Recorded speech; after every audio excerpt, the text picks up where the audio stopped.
Guys, for today's video mula sa ating mobile device, pumunta lang tayo sa dial ng ating phone. And then dito guys, ito-dial lang natin is *123, number sign or hashtag, and then call.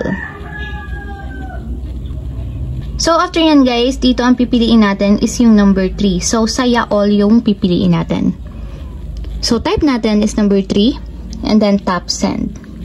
So dito guys, may magpapapalit na option. So piliin nyo lang dito yung number 1. So nakalagay is 3 gigabytes for 3 days, 50 pesos only. So ito-type lang natin is number 1 para masubscribe natin yung saya all 50.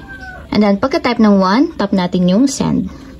And ayan guys, kapag daw nag-register tayo ng saya all 50, makakakuha tayo ng Unli TikTok plus 3 gigabytes na data plus Unli text. And now, meron pa siyang kasamang Unli calls for 3 days. So, napakasulit na niya guys. Worth of 50 pesos lang. So, para masubscribe natin yung saya all 50, type lang natin is number 1 para masubscribe and then tap send. So, ayun lang guys, ganun lang kasimple kung paano nga ba mag-register ng saya all 50 sa ating Smart and TNT SIM.